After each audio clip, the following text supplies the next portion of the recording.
Corona से लड़ाई में आज देश को बड़ी खुशखबरी मिल सकती है। एक्सपर्ट कमेटी से भारत में 2 वैक्सीन को मंजूरी मिलने के बाद आज drug controller general of India यानी डीसीजीआई भी इस पर मुहर लगा सकते हैं। आज सुबह 11 बजे डीसीजीआई की प्रेस कॉन्फ्रेंस होनी है। उम्मीद जताई जा रही है कि इसी प्रेस कॉन्फ्रेंस में वैक्सीन पर बड़ा ऐलान हो सकता है। डीसीजीआई से मंजूरी के बाद केंद्र सरकार जल्द ही देश में कोरोना के टीकाकरण की तारीख तय कर सकती है। कोविशील्ड और कोवैक्सीन दोनों को ही हरी झंडी मिलने से पहले लंबी प्रक्रिया से गुजरना पड़ा। सब्जेक्ट एक्सपर्ट कमेटी की कई दौर की बैठकें हुई, जिसमें दोनों कंपनियों से अतिरिक्त डॉक्यूमेंट्स पेश करने को कहा गया। एक्सपर्ट कमेटी नए साल के पहले दिन बैठी, जिसमें सीरम इंस्टीट्यूट की वैक्सीन कोविशील्ड को मंजूरी दी गई, जबकि भारत बायोटेक से कुछ और डॉक्यूमेंट्स पेश करने को कहा गया। दूसरे दिन यानी 2 जनवरी को हुई बैठक में देश में पहली स्वदेशी वैक्सीन कोवैक्सीन को भी हरी झंडी मिल गई।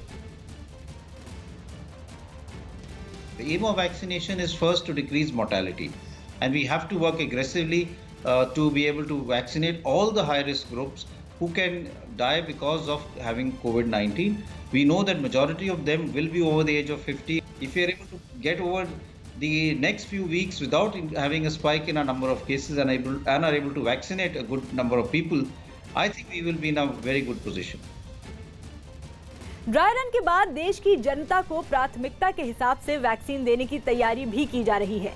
सीरम इंस्टीट्यूट ऑफ इंडिया की कोविशील्ड और भारत बायोटेक की कोवैक्सीन को आपात स्थिति में इस्तेमाल करने की इजाजत मिल गई है। डीसीजीआई से अनुमति मिलने और सरकार के औपचारिक ऐलान के बाद कोविशील्ड के साथ कोवैक्सीन से कोरोना को हराने की कवायद शुरू हो सकती है। यानी नए साल में भारत से कोरोना का नामो निशान मिटाने की तैयारी पूरी कर ली गई है।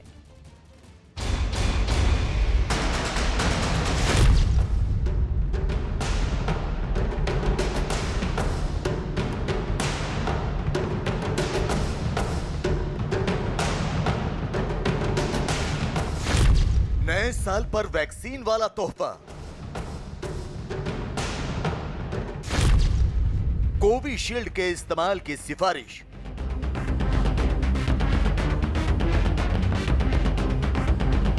इसी इमारत में घंटों से जारी बैठक के बाद देश को पहली कोरोना वैक्सीन का तोहफा मिल गया। देश में बनी कोविशील्ड पर सब्जेक्ट एक्सपर्ट कमेटी ने मुहर लगा दी। सीरम इंस्टीट्यूट की वैक्सीन कोविशील्ड की आपात स्थिति में इस्तेमाल की सिफारिश हो गई है।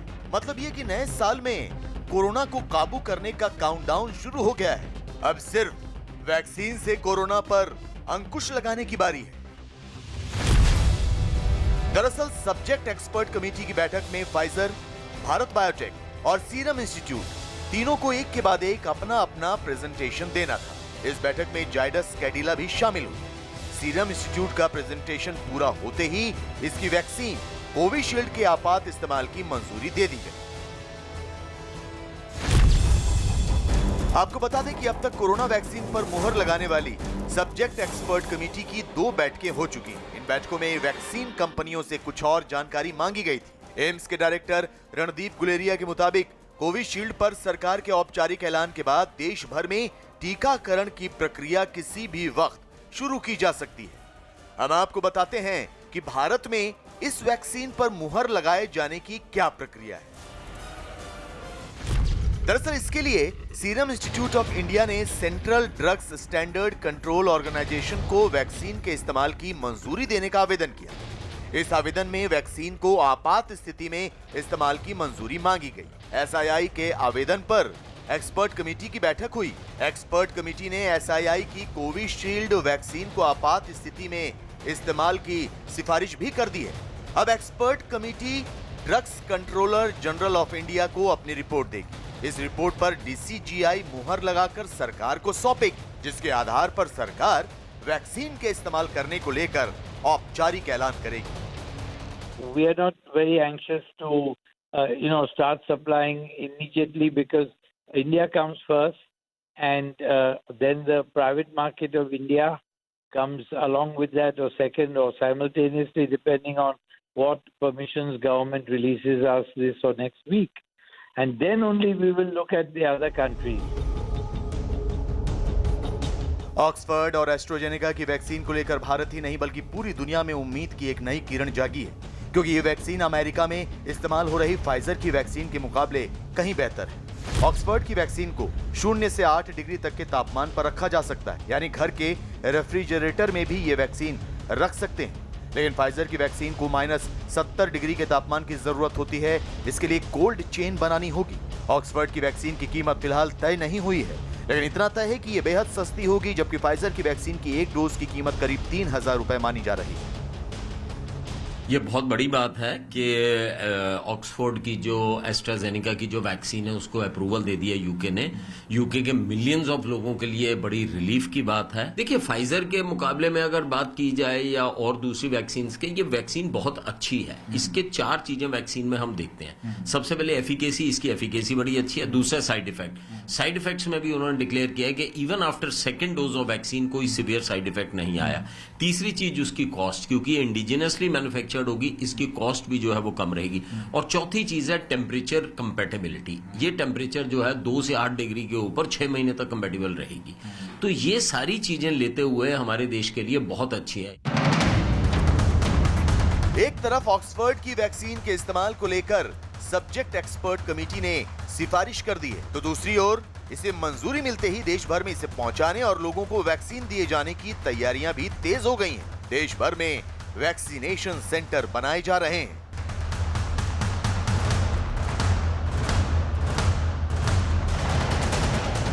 कोरोना का कहर शुरू होते ही दुनिया भर के वैज्ञानिकों ने इसकी वैक्सीन बनाने का काम शुरू कर दिया था। आमतौर पर माना जाता है कि वैक्सीन बनाने में 5 से 10 साल तक लग जाते हैं, लेकिन कोरोना ने जिस तरह से कोहराम मचाया, उसे देखते हुए वैज्ञानिकों ने रात दिन एक करके करीब 1 साल से भी कम समय में वैक्सीन तैयार कर दी। इसलिए अब इस बात की पूरी उम्मीद है कि 2021 में कोरोना पर नकेल कसी जा सकती है। यूपी के श्रावस्ती में नए साल के जश्न के दौरान कोरोना के नियमों को ताक पर रख दिया गया। तमाम बंदिशों के बावजूद सरकारी स्कूल में कोरोना नियमों की जमकर धज्जियां उड़ाई गई। इस दौरान सरकारी स्कूल में डांस का कार्यक्रम भी रखा गया। हैरानी की बात यह रही कि इस दौरान स्कूल में बच्चे भी मौजूद दिखे।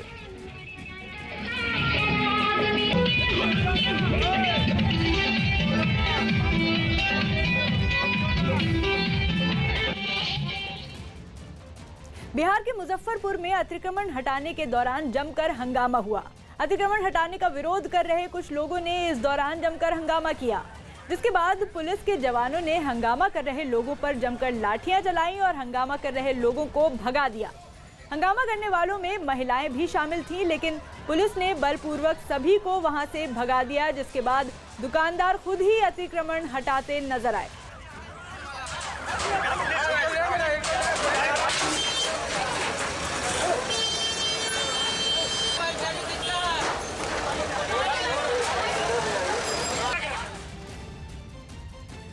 दिल्ली एनसीआर में पहले से ही कड़ाके की ठंड पड़ रही है और अब काफी देर से हो रही भारी बारिश पारे को और गिरा सकती है। सुबह से ही दिल्ली और एनसीआर में रुक रुक कर तेज बारिश हो रही है। बारिश के बाद ठंड और बढ़ सकती है। पहाड़ों पर पड़ रही भारी बर्फबारी की वजह से पहले ही गलन काफी बढ़ गई है और बारिश के बाद शीतलहर और बढ़ेगी। आज दिल्ली एनसीआर में सुबह से ही रुक रुक कर बारिश हो रही है, जिससे तापमान काफी गिर गया है। ठंड बढ़ सकती है। दिल्ली एनसीआर में ही पहाड़ों जैसी ठंड हो रही है। तापमान में काफी गिरावट दर्ज की गई है और रुक रुक कर लगातार बारिश हो रही है।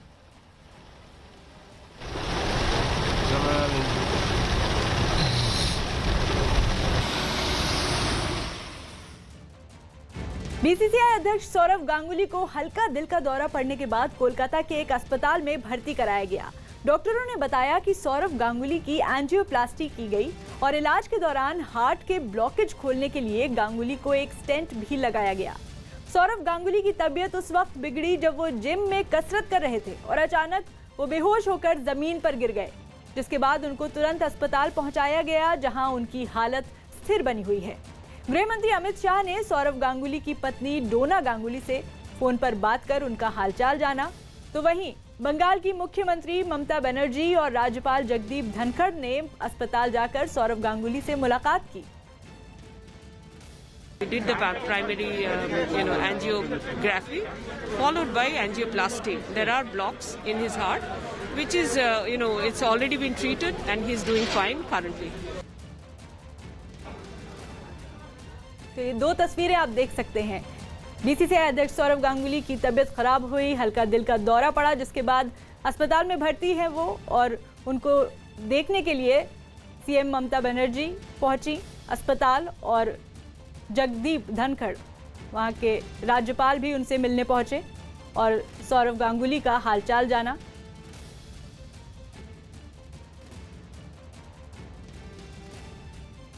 दादा को हंसते हुए देखने के बाद मेरे में कोई चिंता नहीं। कमरे में घुसा उसके पहले कई विचार मेरे मन में थे। कमरे में घुसते ही जब देखा दादा was in his usual cheerful mood.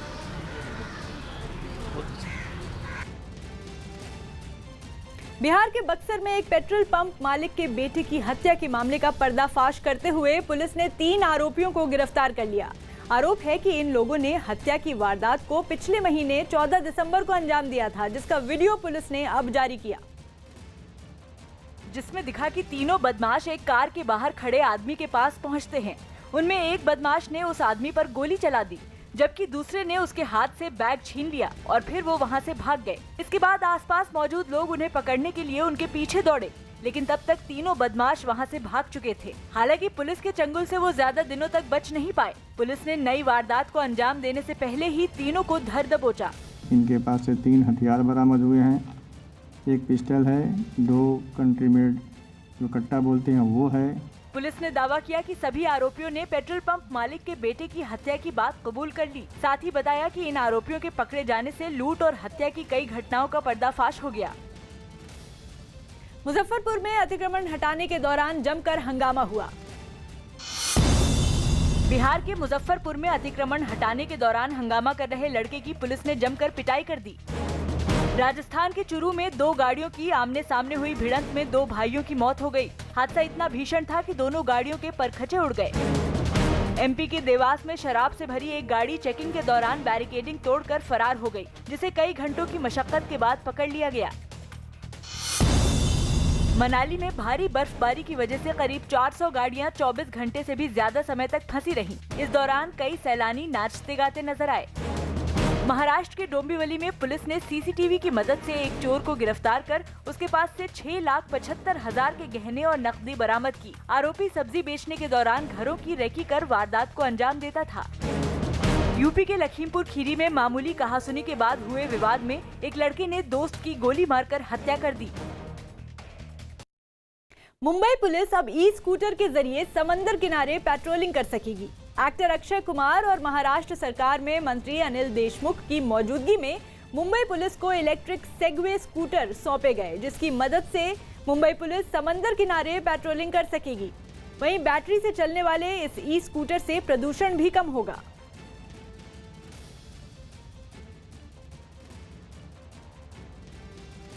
Mumbai police जो है वो अब इलेक्ट्रिक स्कूटर की मदद से मुंबई के बीचेस पर नज़र रखेगी। इस वक्त हम खड़े हैं मुंबई के वर्ली सी फेस पर, जहां आप देख सकते हैं कि ये सेगवे नामक इलेक्ट्रिक स्कूटर जो है, इसकी मदद से मुंबई पुलिस अब मुंबई पर जो है वो नज़र रखेगी और मुंबई की सुरक्षा इसी स्कूटर के ज़रिए करेगी। हमारे साथ इस वक्त पुलिस अधिकारी नीलेश हेम्बरे सर है, हम उनसे जानेंगे। सर, क्या बताना चाहेंगे कि किस तरह से ये इलेक्ट्रिक स्कूटर मददगार साबित हो रही है? ये बहुत ही अच्छा इक्विपमेंट हमारे लिए है। हाँ। क्योंकि मुंबई पुलिस में जो पुलिस स्टेशन है, जो पुलिस स्टेशन के अंदर जो भी समुद्र का किनारा है, सी फेस है, वहाँ पर हमें गश्त करने के लिए, पैदल जाने के लिए बहुत सा टाइम भी लगता है। यहाँ पे लड़के लड़कियाँ और बहुत से लोग आते हैं घूमने के लिए, लेकिन हर टाइम हमेशा उनके ऊपर नज़र हम नहीं रख सकते, पैदल जाके नज़र नहीं रख सकते। इसीलिए हमें खास करके ये इक्विपमेंट्स दिया गया है।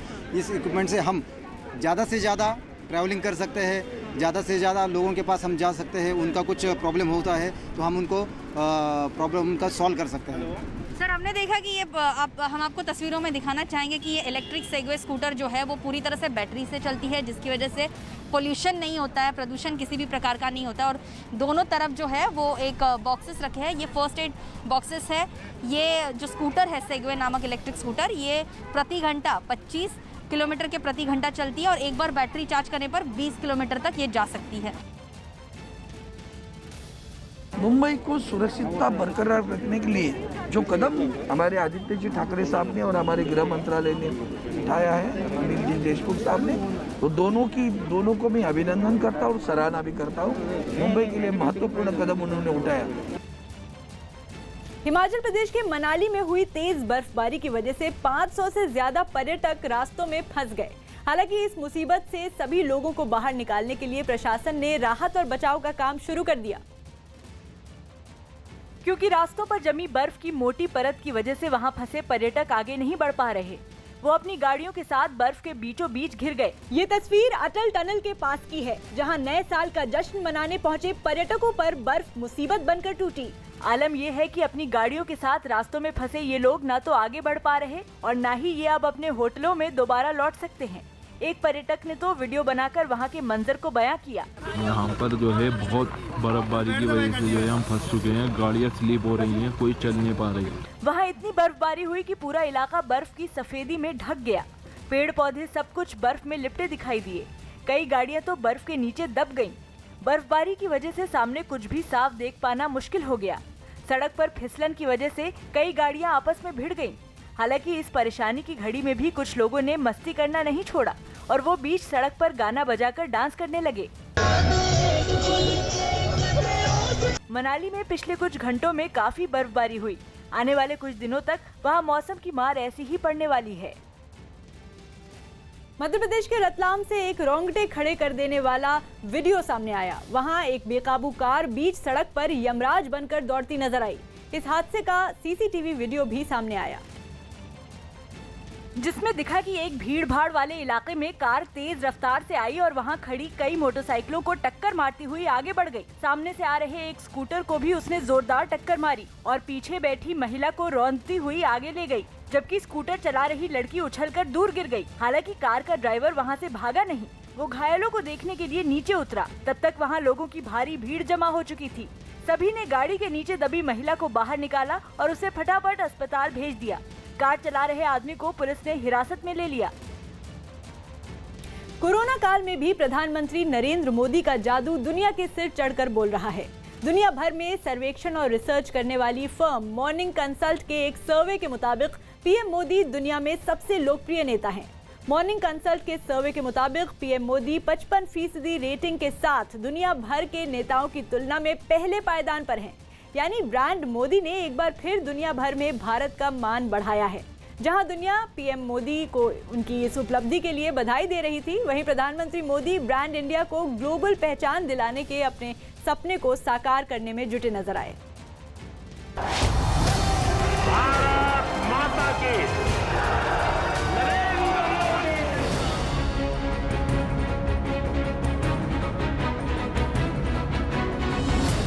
दुनिया में पीएम मोदी का जलवा।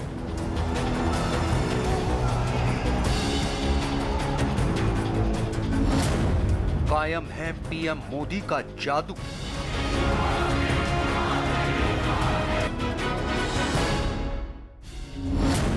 दुनिया के सबसे लोकप्रिय नेता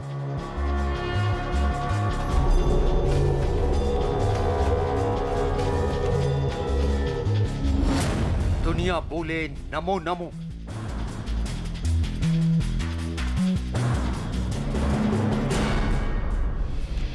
कोरोना काल में भी दुनिया ने एक बार फिर नमो नमो के सामने नमन किया है। कोरोना काल में भी दुनिया ने पीएम का सम्मान किया है।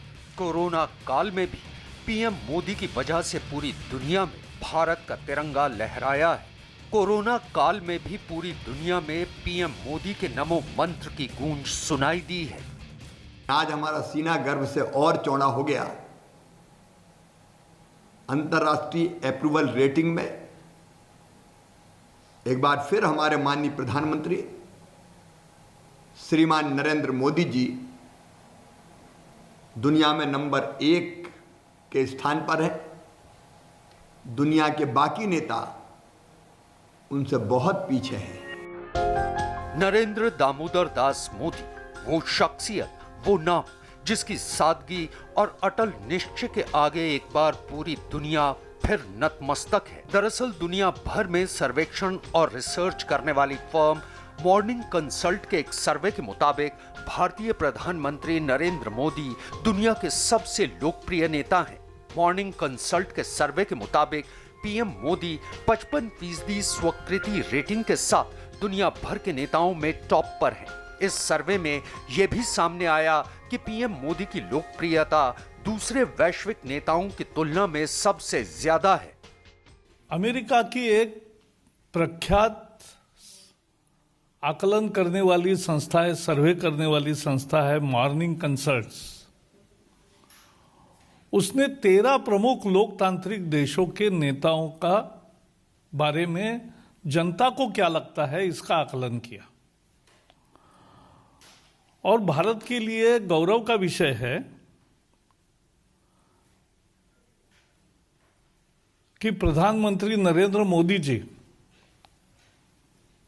का अप्रूवल रेटिंग सबसे ज्यादा 55% आया है। मॉर्निंग कंसल्टिंग पॉलिटिकल इंटेलिजेंस फिलहाल 13 देशों Australia, Brazil, Canada, France, Germany, Bharat, Italy, Japan, Mexico, दक्षिण कोरिया, स्पेन, यूनाइटेड किंगडम और अमेरिका के राजनेताओं की रेटिंग्स पर नजर रखती है। मॉर्निंग कंसल्ट के सर्वे के मुताबिक 75% लोगों ने नरेंद्र मोदी को स्वीकार किया और उनकी अप्रूवल रेटिंग 55% रही। मैक्सिको के राष्ट्रपति एंड्रेस मैनुएल लोपेज ओब्रेडोर की अप्रूवल रेटिंग 29% रही, जबकि ऑस्ट्रेलियाई प्रधानमंत्री स्कॉट मॉरिसन की रेटिंग 27% रही। जर्मनी की चांसलर एंजेला मर्केल की अप्रूवल रेटिंग 24% रही। मॉर्निंग कंसल्ट दुनिया की एक प्रतिष्ठित फर्म है। इसके सर्वे में ये बात स्पष्ट हुई है कि वैश्विक स्तर पर प्रधानमंत्री मोदी जी दुनिया के सबसे लोकप्रिय राजनेता के रूप में उभर करके एक बार फिर से सामने आए हैं। नेट अप्रूवल की जो स्थिति है वह प्रधानमंत्री मोदी जी के पक्ष में सर्वाधिक देखने को मिली है। दुनिया पीएम मोदी को उनके इस सम्मान के लिए बधाई दे रही थी और पीएम मोदी ब्रांड इंडिया को ग्लोबल पहचान दिलाने के अपने सपने को साकार करने में जुटे थे। 2021 के दूसरे ही दिन प्रधानमंत्री मोदी ने ओडिशा को एक नए IIM कैंपस की सौगात दी। IIM संबलपुर का ध्येय मंत्र है नव सर्जनम सुचिता समावेशतत्वम। शनिवार को पीएम मोदी ने वीडियो कॉन्फ्रेंसिंग के जरिए ओडिशा के संबलपुर में IIM यानी इंडियन इंस्टीट्यूट ऑफ मैनेजमेंट के स्थायी कैंपस की आधारशिला रखी। इस मौके पर पीएम मोदी ने कहा कि IIM का नया कैंपस ओडिशा को नई पहचान दिलाएगा। पीएम मोदी ने यह भी कहा कि इस सदी में नए मल्टीनेशनल के निर्माण हो रहे हैं, लिहाजा वक्त आ गया है कि भारत के मल्टीनेशनल्स दुनिया में छा जाएं। प्रधानमंत्री मोदी ने कहा कि ब्रांड इंडिया को ग्लोबल पहचान दिलाने की जिम्मेदारी खासकर युवाओं की है। ये दशक और ये सदी भारत में नए नए मल्टीनेशनल के निर्माण का है। भारत का सामर्थ्य दुनिया में छा जाए, इसके लिए ये उत्तम कालखंड आया है। आज के स्टार्टअप्स ही कल के मल्टीनेशनल्स हैं। प्रधानमंत्री नरेंद्र मोदी ने अपने भाषण के दौरान ये भी कहा कि बदलते वक्त के साथ भारत को भी लोकल से ग्लोबल होने का वक्त आ गया है। पीएम मोदी ने इस बात पर भी जोर दिया कि दुनिया ग्लोबल वर्क प्लेस में बदल चुकी है, लिहाजा भारत को भी उसी हिसाब से चलने की जरूरत है। वर्क फ्रॉम एनीवेयर के कंसेप्ट से पूरी दुनिया ग्लोबल विलेज से ग्लोबल वर्क प्लेस में बदल गई है। भारत ने भी इसके लिए हर जरूरी रिफॉर्म बीते कुछ महीनों में तेजी से किए हैं। हमारी कोशिश है कि हम ना सिर्फ समय के साथ चले, बल्कि समय के पहले चलने की भी कोशिश करें। इसके अलावा प्रधानमंत्री नरेंद्र मोदी ने नए साल पर 6 शहरों को सस्ते घर का तोहफा भी दिया। साल के पहले ही दिन प्रधानमंत्री नरेंद्र मोदी ने वीडियो कॉन्फ्रेंसिंग के जरिए global housing technology challenge India के तहत उत्तर प्रदेश और मध्य प्रदेश समेत 6 राज्यों के 6 शहरों में लाइट हाउस प्रोजेक्ट की आधारशिला भी रखी। इस प्रोजेक्ट के तहत केंद्र और राज्य सरकारें मिलकर त्रिपुरा, आंध्र प्रदेश, उत्तर प्रदेश, मध्य प्रदेश, गुजरात, झारखंड और तमिलनाडु में गरीब लोगों को सस्ते भूकंप रोधी और मजबूत मकान मुहैया कराएंगे। इस मौके पर पीएम मोदी ने कहा कि आज मध्यम वर्ग के लिए घर बनाने के लिए देश को नई तकनीक मिल रही है। ये 6 लाइट हाउस प्रोजेक्ट देश को आवास निर्माण की दिशा में राह दिखाएंगे। अब आज से अलग अलग साइट्स पर 6 लाइट हाउस प्रोजेक्ट का काम शुरू हो रहा है। ये लाइट हाउस प्रोजेक्ट्स आधुनिक टेक्नोलॉजी और इनोवेटिव प्रोसेस से बनेंगे। इसमें इंफ्रास्ट्रक्चर का टाइम कम होगा, इसमें कंस्ट्रक्शन का टाइम कम होगा और गरीबों को ज्यादा रेजिलिएंट, अफोर्डेबल और कंफर्टेबल घर तैयार होंगे।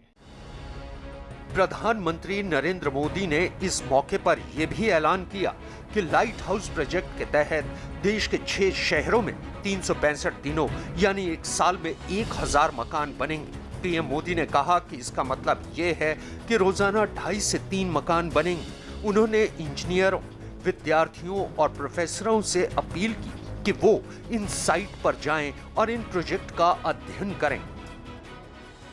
मैं देश भर की इस प्रकार की सभी यूनिवर्सिटी से आग्रह करता हूं, सभी इंजीनियरिंग कॉलेज से आग्रह करता हूं कि इस फील्ड में जुड़े हुए आपके प्रोफेसर्स, आपकी फैकल्टीज, आपके स्टूडेंट्स 10-10, 15-15 के ग्रुप बनाएं। एक वीक के लिए इन 6 साइट पर रहने के लिए चले जाएं, पूरी तरह उसका अध्ययन करें, वहां की सरकारें भी उनको मदद करें। लाइट हाउस प्रोजेक्ट केंद्रीय शहरी मंत्रालय की जन कल्याण योजना है, जिसके तहत लोगों के लिए स्थानीय जलवायु और इकोलॉजी का ध्यान रखते हुए वहां टिकाऊ घर बनाए जाएंगे। इस प्रोजेक्ट में खास तकनीक का इस्तेमाल कर सस्ते और मजबूत मकान बनाए जा रहे हैं। इस प्रोजेक्ट में फैक्ट्री से ही बीम, कॉलम और पैनल तैयार कर घर बनाने वाली जगह पर लाए जाते हैं, जिसकी वजह से घर बनाने के वक्त की मियाद और लागत दोनों कम हो जाते हैं। रांची में जर्मनी के 3D कंस्ट्रक्शन सिस्टम से घर बनाएंगे। इसमें हर कमरा अलग से बनेगा और फिर पूरे स्ट्रक्चर को वैसे ही जोड़ा जाएगा जैसे लेगो ब्लॉक्स के खिलौनों को जोड़ते हैं। अगरतला में न्यूजीलैंड की स्टील फ्रेम से जुड़ी टेक्नोलॉजी से घर बनाए जा रहे हैं। जहां भूकंप का खतरा ज्यादा होता है, वहां ऐसे घर बेहतर होते हैं। प्रधानमंत्री ने ऐलान किया कि जिस तेजी से पीएम आवास योजना आगे बढ़ रही है, उससे अब यह निश्चित हो गया है कि 2022 तक सभी के लिए अपने घर की योजना जरूर सफल होगी। यानी प्रधानमंत्री के मिशन लाइट हाउस प्रोजेक्ट के तहत देश जमीनी स्तर पर बदलाव की ओर बढ़ रहा है। यूपी के मुरादाबाद में एक जर्जर दीवार गिरने से 2 बच्चों समेत 4 लोग घायल हो गए। पड़ोसियों के मुताबिक पिछले कई महीनों से घर की दीवार झुकी हुई थी और किराएदारों के बार-बार कहने के बावजूद मकान मालिक ने दीवार की मरम्मत नहीं कराई, जिसकी वजह से यह हादसा हो गया। हादसे के वक्त एक महिला, 2 बच्चों के साथ और एक आदमी दीवार के पास से गुजर रहे थे और तभी दीवार उनके ऊपर गिर गई। पड़ोसियों की मदद से घायलों को दीवार के नीचे से निकालकर तुरंत अस्पताल भेजा गया। वहीं ये पूरी घटना पास के लगे सीसीटीवी कैमरे में रिकॉर्ड हो गई।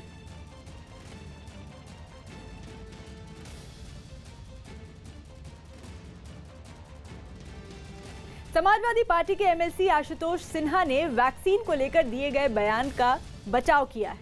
एमएलसी आशुतोष सिन्हा ने अपने बयान का बचाव करते हुए मीडिया पर बयान को तोड़ मरोड़ कर दिखाने का आरोप लगाया है। एमएलसी आशुतोष सिन्हा ने अखिलेश के बाद कोरोना वैक्सीन पर सवाल उठाए थे और इसकी जांच की मांग करते हुए दावा किया था कि इस वैक्सीन के लगाने से कुछ भी हो सकता है।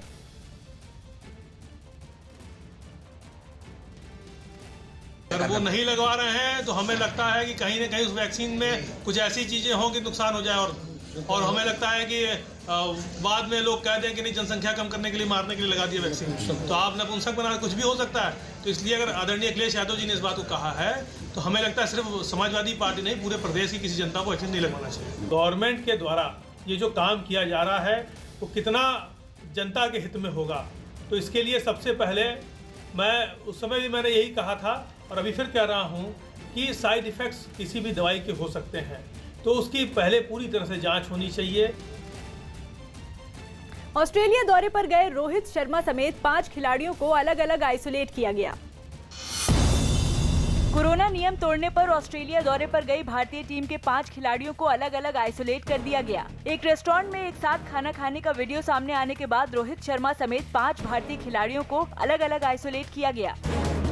मुंबई में एक्टर अक्षय कुमार और मंत्री अनिल देशमुख की मौजूदगी में मुंबई पुलिस को इलेक्ट्रिक सेगवे स्कूटर सौंपे गए, जिसकी मदद से मुंबई पुलिस समंदर किनारे पेट्रोलिंग कर सकेगी। वहीं बैटरी से चलने वाले इस ई स्कूटर से प्रदूषण भी कम होगा। एमपी के श्योपुर में विवादित जमीन पर प्रतिमा लगाने से रोकने पहुंचे एसडीएम को गांव वालों ने बंधक बना लिया और जमकर हंगामा किया। यूपी के अमरोहा में शॉर्ट सर्किट की वजह से एक पेंट की दुकान में भीषण आग लग गई, जिसमें लाखों का सामान जलकर राख हो गया। राजस्थान के जैसलमेर में पेट्रोल से भरा एक टैंकर हाईवे के पास पलट गया, जिसके बाद वहां पहुंची फायर ब्रिगेड की गाड़ी राहत और बचाव के काम में जुटी नजर आई। कोविशील्ड के बाद अब देश में दूसरी वैक्सीन को भी मंजूरी मिल गई है। सीरम इंस्टीट्यूट की कोविशील्ड के बाद अब भारत बायोटेक की कोवैक्सीन को भी एक्सपर्ट कमेटी से आपात इस्तेमाल की हरी झंडी मिल गई है। कोवैक्सीन पूरी तरह भारत में बनी यानी पहली स्वदेशी वैक्सीन है। हैदराबाद की भारत बायोटेक ने इसे आईसीएमआर के साथ मिलकर तैयार किया है। अब आज होने वाली डीसीजीआई की प्रेस कॉन्फ्रेंस में वैक्सीन को मंजूरी मिल सकती है। पूरी दुनिया